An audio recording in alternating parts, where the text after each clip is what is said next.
Bem-vindos ao Visão Alternativa, um programa de análise económica e política nacional e internacional. Obrigado, Joaquim Jorge, por mais uma visita aqui ao nosso estúdio das Regiões TV. E vamos começar hoje de uma forma diferente, com o tema de eleições autárquicas no Porto, na Grande Porto. Como é que estamos de movimentações? Quer dizer, portanto, isto agora já assenta um bocado a poeira. O Marco António não vir para Gaia... Isso... Já se sabe a razão? Qual é a razão? Não, isto vai acontecer que, pronto, o tempo dirá. Muita gente dizia que ele nunca foi a eleições, só foi a eleições internas, não é? Foi sempre O Marco António Costa, no fundo, é um polidor. Lembra-se daquela corrida de ciclismo, era sempre o número 2, ficava sempre com o Eddy Merckx em segundo lugar. A questão é que eu gosto do Marco António Costa, mas ao não ir criou aqui um problema. E eu penso que era isto que eu queria falar um bocadinho.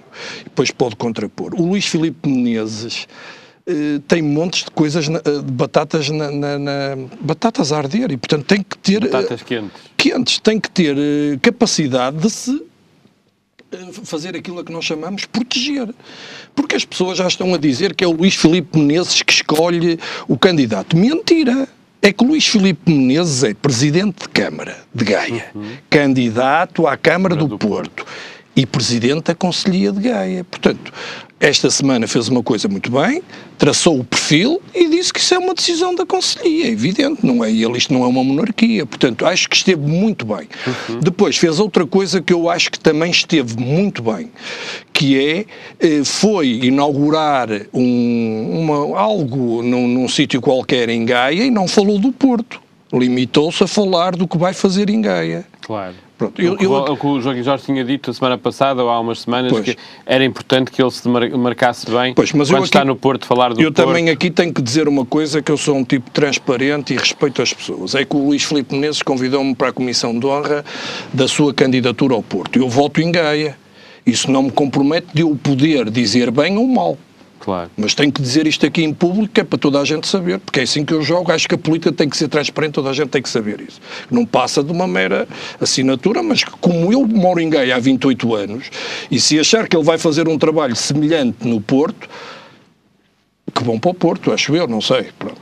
Sim, digamos, a minha opinião pessoal também não é que eu moro em Matosinhos, portanto... Não vou votar no Porto, mas reconheço que o trabalho do Filipe Menezes em Gaia, daquilo que eu sei, e não é muito profundo, mas daquilo que eu vejo, é bastante positivo.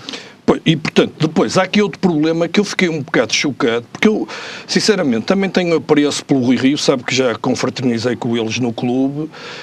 O Rui Rio surpreendeu-me pela negativa nos 11 anos de mandato, em vez de falar do que fez... 11 anos é uma coisa fantástica, ganhou muito tempo.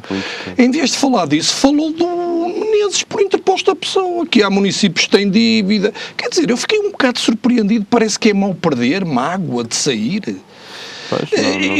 Há coisas que eu não consigo entender, portanto, deveria ter... Eu acho, se fosse eu Presidente de Câmara, 11 anos, falava do que fiz e do que gostava de ter feito. E que poderia fazer, ou que acha que a pessoa que vem a seguir possa fazer, porque nós não sabemos quem é, se é o Manuel Pizarro, se é o Menezes, se é o próprio Rui Moreira, sei lá, do PCP, não sei. Falar em Rui Moreira, há alguma informação nova numa possível candidatura? O Rui Moreira vai dizer publicamente se é candidato ou não em março ou abril, portanto, o que isso já não é muito tarde para se lançar uma candidatura? Acha? Não, pode ser. Não sei, penso que sim, parece-me que como sim. Independente é. Pois podemos falar nisso em Matosinhos, pelo CDS não.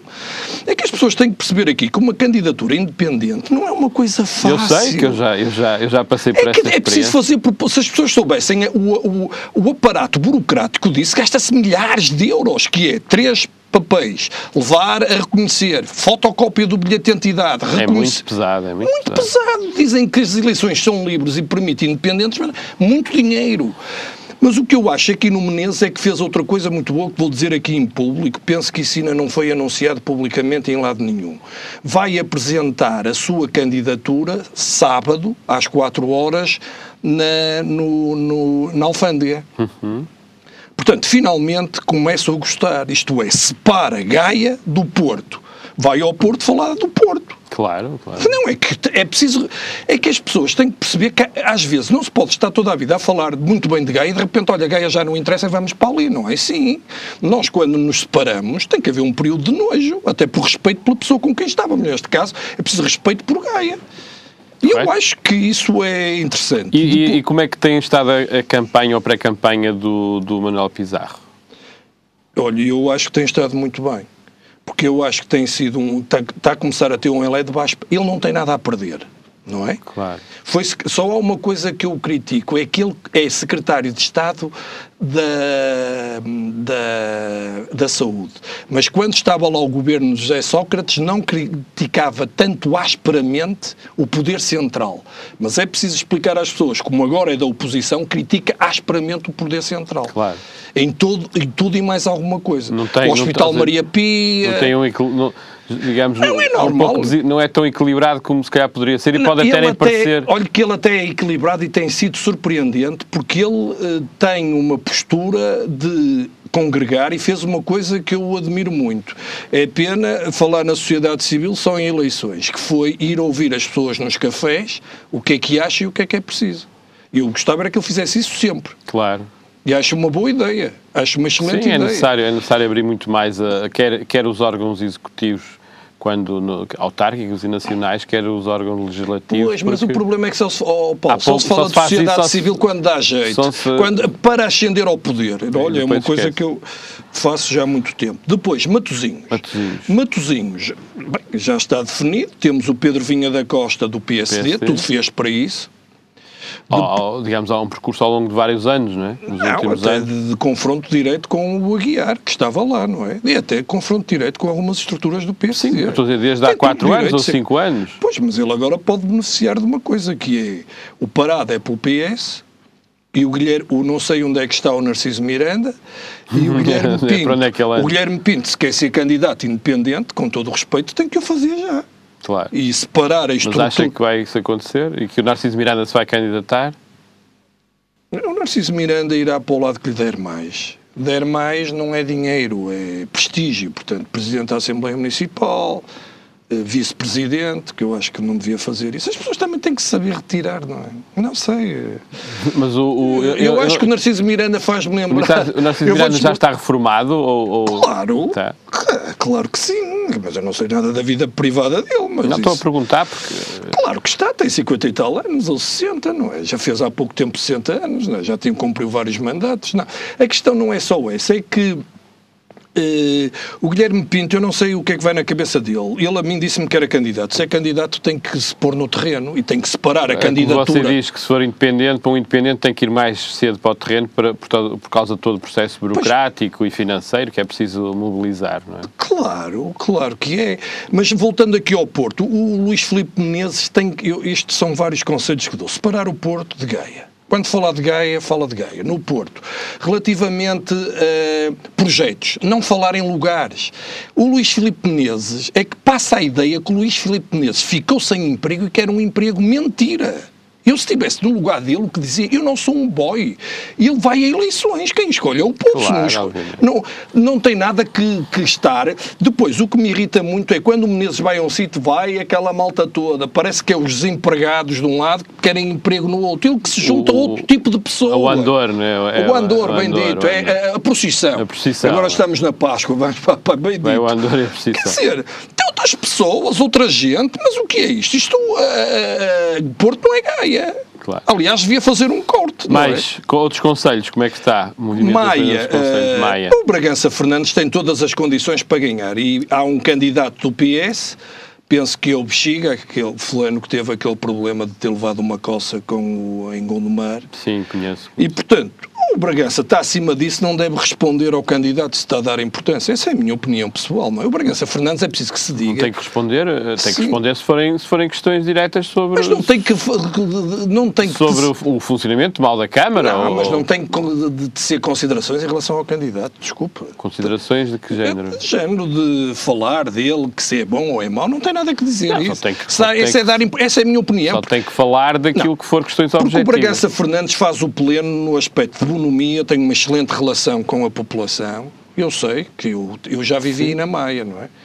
10 anos e conheço, ele apresentou o meu livro e, portanto, infelizmente substituiu o Vieira de Carvalho no mandato que faleceu, claro. E depois está a cumprir este, ainda pode dar mais um, tem feito um bom trabalho, tem uma boa relação com as freguesias, tem uma boa relação com... Sim, é uma pessoa, digamos, afável e de bom trato.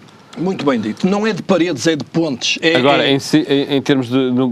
Conheço mal o trabalho... Então tenho atacado imenso o governo, que eu admiro. Da Maia. Em termos concretos, trabalho autárquico na Maia, mas aquilo que eu vejo não há, digamos, não há um descontentamento que se possa identificar. Não, portanto, quer dizer, eu acho, na minha opinião, que ele deve respeitar os candidatos, mas não deve falar deles.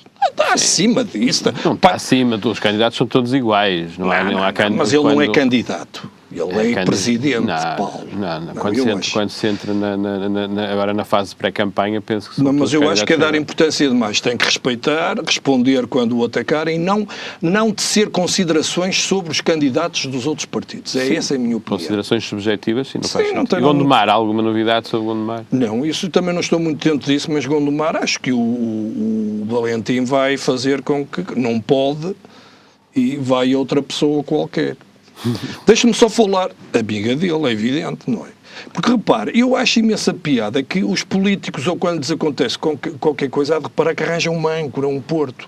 Claro. Por exemplo, nas freguesias, eu era a favor que houvesse menos freguesias, mas nada disto. Eu vou-lhe explicar. Em cada sítio ficaria um polo representante do governo, uma espécie de governadorzinho civil. Do município. Uma espécie de pessoa representante do município. Não, por exemplo, numa freguesia haver uma espécie de loja do cidadão com tudo. Mas do município, não está a falar do governo central. Sim, porque o problema, eu sempre fui a favor que acabassem estas 4.000 e tal freguesias. Então na cidade não se justifica. Eu, por acaso, não tenho essa percepção. Gasta-se muito dinheiro. Tem que se dar um exemplo. Mas é um exemplo, desculpa, às vezes o que não se gasta... Andar menos de carro é um exemplo. Ter um carro menos caro e poucos... São peanuts. Não, mas aí é muito mais do que as freguesias. Não, porque as freguesias prestam serviços... A superestrutura das freguesias, digamos, política, das freguesias é mínima. Mas não é verdade. É muito pequena. Não é nada. Então, olha, há o Presidente, há o Secretário, há o Tesoureiro, há a Assembleia Municipal de Freguesia, que são pais 50... Assembleia de Freguesia. Para quê? Desculpe lá. Sim, mas isso não tem quase custos, são insignificantes. Mudando de tema, uma grande discussão gerou-se esta semana à volta de um tema que nós já referimos aqui várias vezes, que é a questão da ADSE ser legítima ou não ser, se valer a pena ou não valer a pena. Como sabe, eu sou defensor da ADSE. Eu sei, mas eu vou explicar aqui várias coisas e depois o Paulo contrapõe. É preciso que se explique que há o Serviço Nacional de Saúde, que foi criado depois do 25 de Abril. E a ADSE, até a palavra ADSE, quer dizer, Assistência, Doenças dos Serviços de Estado, foi criada em 1963. Para as pessoas perceber, quantos beneficiários há da ADSE? 1.356.828. 1.356.828. No ativo, 581.097.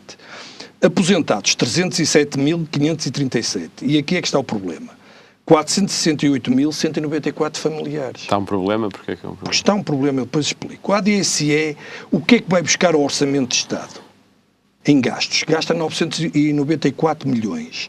Vai buscar ao orçamento perto de 600 milhões. E nós temos... Está errado, esses números estão mal. Não estão, não. 598. E não fui buscá-los ainda ontem. E 345.005 milhões dão os trabalhadores. Portanto, há aqui uma discrepância. Mas há aqui outro problema que se tem que explicar às pessoas. 2 ou 3. Repare, o vencimento de um funcionário público tem os descontos para a Caixa Nacional de Aposentação e tem descontos para a ADSE. Em separado, claro. Eu fui ver de um privado, não tem nada disso. Não tem nada disso. Podem alegar, o patrão desconta. Não são eles. Eu também tenho um patrão, que é o Estado, que me devia fazer outros descontos. E desconta para a ADSE também. O próprio Claro. entidade empregadora do Estado desconta para a ADSE. Claro, não, sou eu. Não, eu é que desconto. Eu é que desconto. Não, são os dois. São os dois. A entidade empregadora do Estado também tem uma linha dessas nos custos. Sim, mas vamos agora à folha o recibo das pessoas. Eu faço um desconto à parte e desconto para a Caixa Nacional de Aposentações, que é a Segurança Social. Eu fui ver aqui de um privado, não tem nada disso. Portanto, mas a polémica que surge... Não, a polémica é esta, é que eu já percebi. Há aqui uma duplicação de serviço, mas é preciso que se explique que eu pago como se fosse um seguro de saúde. Claro. Se querem fazer disto complementar ou alternativo, ou não querem, então eu deixo fazer descontos. Claro, mas... A possibilidade que me permite a ADSE é eu escolher o médico que quero. Calma, mas a ADSE, isto é o que o Paulo sabe muito bem, fazer convénios com essas entidades. Exatamente. E bons preços, excelentes preços. Pronto, agora há outra coisa que eu acho que está certo. Eu tenho um filho, o meu filho não faz descontos e beneficia da ADSE. Está errado. Desculpe, está errado. Está errado, não tem que beneficiar. Como eu, milhares têm filhos, não é? E isso é um encargo. Mas da mesma maneira, se você for um funcionário privado, os seus filhos têm direito ao Serviço Nacional de Saúde. Mas o meu filho tem direito ao Serviço Nacional de Saúde. Normal, era isso que eu queria explicar. Se querem tirar o ADSE para poupar dinheiro, tudo bem. Percebe que só é até aos 26 anos, 20 e tal anos, depois acabou. Até aos 18, penso eu, não? Não, é 20 e tal. Até enquanto estudar. Assim, mas eu não sou funcionário público, mas sou um grande defensor da ADSE porque, além dos argumentos que o Joaquim Jorge apresenta, há um que é muito mais forte. Primeiro, o custo total da ADSE para o Estado, e é isso que interessa, ou seja... vamos imaginar que os trabalhadores do Estado descontavam mais para a ADSE. Eu como contribuinte, isso não me interessa. Só me interessa saber se a ADSE necessita, além da contribuição que aparece na sua folha de salário e da contribuição que aparece nas entidades empregadoras do Estado, há ainda um diferencial que até há pouco tempo ainda era significativo, mas em 2012 já foi muito pequeno e em 2013 já não vai haver. Em 2013, em números redondos, as contas da ADSE são, se calhar você tem razão nos 900 milhões, mas o custo para o Estado é apenas de 600 milhões. É isso que eu tenho. Pronto, está é esse valor. Porque às vezes as pessoas falam, mas os outros são financiados pelos próprios trabalhadores. Mas não perca o que vai dizer, é que você fala... Mas isto é que é muito importante, mas repare, e por isso é que não faz sentido retirar os filhos, os descendentes da ADSE. Porquê? Porque se você verificar e fizer a conta dos 600 milhões que custa para o Estado, a ADSE tem duas componentes. Uma é 300 milhões que paga as entidades empregadoras estatais. Sim. E os outros 300 milhões são o que os utentes da ADSE usam no Serviço Nacional de Saúde, porque os utentes da ADSE têm direito ao Serviço Nacional de Saúde, porque também pagam. Mas deixa-me dizer, impostos. Era isso que eu queria dizer. Pronto, mas repara, o que é que acontece? Isso. Um utente normal, um privado, gasta em média no Serviço Nacional de Saúde 800 euros por ano. E não dá esse dinheiro. Não interessa. Gasta. Não, paguem impostos. Paguem impostos. Não, eu também, Paulo. Claro, Paulo. Mas deixa-me eu estou a reforçar a sua... Porque você ainda não... A maior parte das pessoas não atingiram isto. É que um utente da ADSE, como tem acesso aos serviços da ADSE, aos tais convénios, em vez de gastar 800 euros por ano ao Estado, só gasta 400. E esses 400 euros por ano, vezes 1.350.000 utentes... mais que paga a contribuição do Estado. Mas porque o interessante nisto tudo é que o utente ADSE gasta menos no total da saúde, gasta menos que um utente normal. Pois, mas é que as pessoas que estão contra a ADSE dizem isto, que o Estado está a financiar o privado, porque eu vou ao privado... Vou a um hospital privado e pago menos por consulta. Porque o hospital privado é mais eficiente que o hospital público. Mas isso não é culpa do desgraçado do funcionário público. É culpa... Sabe o que é que eu acho? O Estado que faça hospitais próprios que tenham esse tipo de preço. Não precisa, não consegue. O Estado já tentou, repara, o Estado tentou. Veja se percebe que eu estou... O Estado tem agora uma PPP em Braga, um hospital que é de gestão privada, que é uma PPP. E se você for ver os custos para o estado do hospital privado em PPP, em Braga, são mais ou menos o mesmo que o Hospital de São João, em termos de custo por utente, ou em custo por consulta. E depois há uma coisa que você disse aqui em off. O que acontece na ADSE é que a concorrência entre entidades que fornecem serviço à ADSE obrigou os preços a baixarem, e neste momento o preço médio é mais barato no privado. Mas não é culpa do funcionário público, há um ataque desmesurado. O funcionário público tem que ficar aqui a ideia, paga a parte à ADSE. Se querem que uma pessoa passe aí para o Serviço Nacional de Saúde, meus amigos, ficam com 300 milhões de euros. É que está aqui. Mas isso não chega para nada, 300 milhões de euros para 1.350.000 beneficiários, não dá para nada. Mas pronto, que seja. Outra coisa, antigamente até, desculpe lá, é ilegítimo, o Dom Félix tem razão, o aposentado não tem nada que pagar saúde. E até paga, porque fez descontos ao longo da vida. Depois é preciso que se explique à ADSE 1,5, que era 1,5 até nas férias, que se pagou o subsídio de férias e Natal, que agora não há. É progressivo e muito bem. Quem ganha 500 euros... Mais. Claro. Exato. Acho É completamente um erro completo, quer do PSD, quer do PS, quer do CDS. Eu já percebi o que é. Terem contra a ADSE é um erro económico e social grave. Mas deixa-me só dizer isto, é que o problema há o Serviço Nacional de Saúde e há a ADSE, mas não é a ADSE que tem mais vantagem, é preciso dizer, quem tem mais vantagem são polícias, é que há vários subsistemas da polícia, militares, juízes, da justiça, e há os piores que o Vítor Gaspar quer acabar com eles, chamam-se funcionários da Assembleia da República. Exatamente. Que deixem os funcionários públicos normais, porque a questão é a duplicação de serviço. Se no Serviço Nacional de Saúde houvesse médicos a atender logo, mas não há. Então temos listas de espera enorme.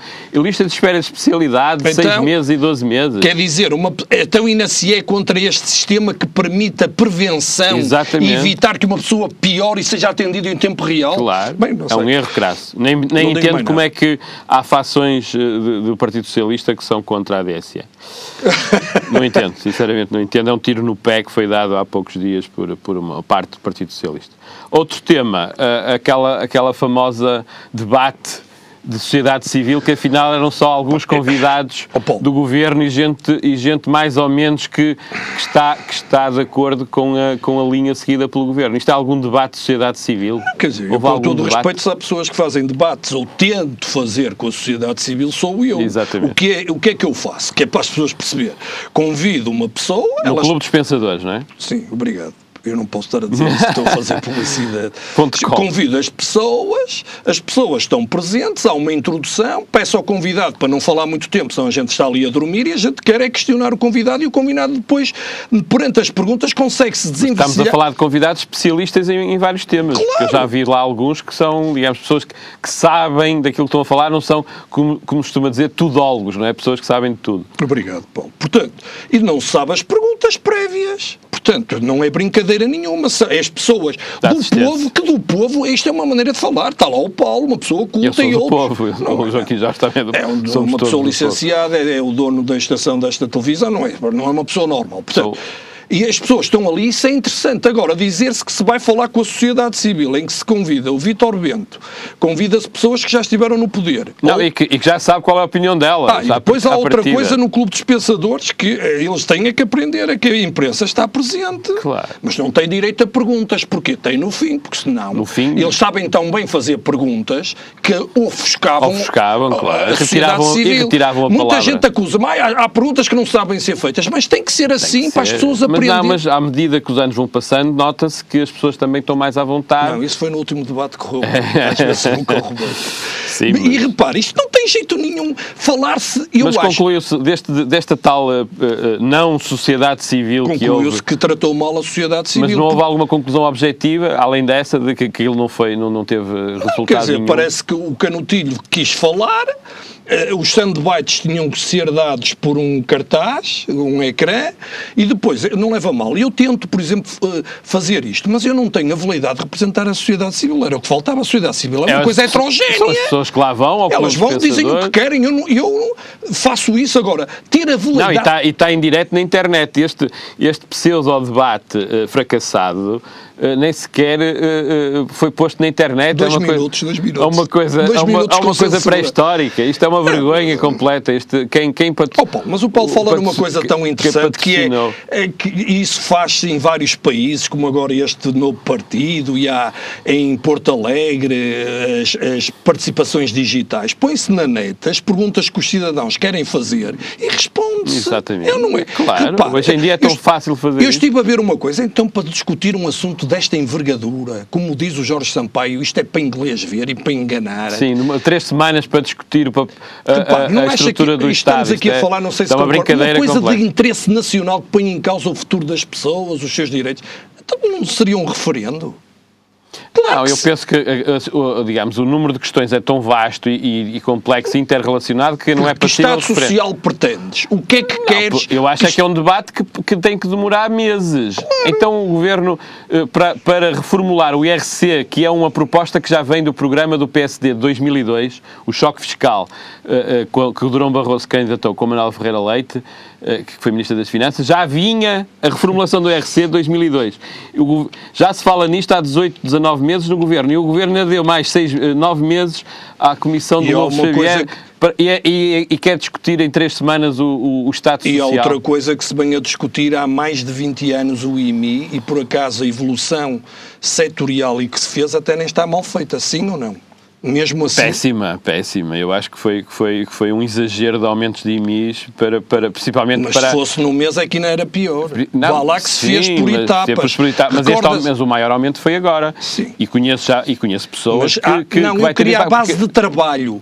Foi-se amadurecendo a ideia. Sim, mas este aumento já não teve nada a ver com uma negociação. Não devia, quem tem as casas mais altas não deveria ser os últimos 10 anos de aumentar. Porque repare, o problema vai ser nas áreas no centro, nas áreas mais, digamos, mais caras, as pessoas vão se confrontando quando a economia está em recessão, quando há desemprego, com um aumento do imposto que não é desprezável. Mas repara, fala-se muito em sociedade civil e ninguém representa a sociedade civil, percebe? Só para acabar, o relatório do FMI, estive a lê-lo com mais cuidado, porque a semana passada foi muito à pressa, e é incrível como é que se aceitam estas coisas. O FMI apresenta valores para o sistema de saúde e de educação do orçamento de 2010.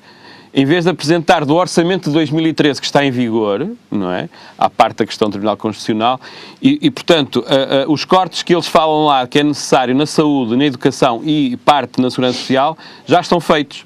Ou seja, o orçamento de 2013 na saúde, na segurança social e na educação é completamente diferente de 2010, que foi o ano de maior despesa pública. Foi o ano em que o governo Sócrates, digamos, aumentou mais a despesa pública. Eu gostava que o FMI e temos o governo a elogiar um relatório que se baseia em dados de 2010. E por isso a OCDE não quer fazer agora... E demais, e hoje soubemos que um dos que participou no relatório, um dos técnicos do FMI, escreveu um artigo, que é espanhol, escreveu um artigo para um jornal espanhol onde é contra o aumento da austeridade. Sim, eles dizem e mais agora, o FMI faz referência a um documento de um técnico também, ou de um professor, ou de um economista sueco, onde ele põe em causa, precisamente nesse documento que é referido no relatório, que medidas de austeridade em exagero sejam benéficas essencialmente nos setores sociais. E que vai aplicar... Este relatório do FMI é um flop completo, é um não relatório, além de ser pouco... com pouca densidade, fala dos assuntos com pouca profundidade, ainda por cima comete estas gafes que são inaceitáveis. Eu acho piada do FMI, mas eu não sei qual é a posição do Governo. Não, o Governo informalmente diz que... Sobre a forma do Estado não tem posição. Não, eu sei. Não, diz que informalmente achou que o relatório estava bem feito. Não, quem disse isso foi o Carlos Moedas e o Pedro Passos Coelho. Os outros não. Sim. O Miguel Relvas recuou. O Carlos Moedas é o porta-voz do Governo, encarrega, digamos, tem esse pelouro. E o Passos Coelho é o líder político do Governo. E na hoje é interessante isso, e eu não sou economista, e como há menos dinheiro, há menos a circular, há menos... cobrar impostos e receitas, e hoje também já percebi, as exportações, a Alemanha vai entrar em decalagem, como era previsto, e portanto não importa os nossos produtos, portanto não exportamos. Portanto, por isso o Banco de Portugal, mas temos que acabar... Deixa-me só dizer isto. O Banco de Portugal apresentou as previsões de recessão para 2013 muito piores que as do Governo. Não, eu acho que este país faz-me lembrar um carro em ponto morto e a acelerar. E o problema é que está a acelerar e está sem travão de mão e inclinado. Portanto, em vez de andar para a frente, anda para trás. É isso. Por hoje é isto. Até para a semana.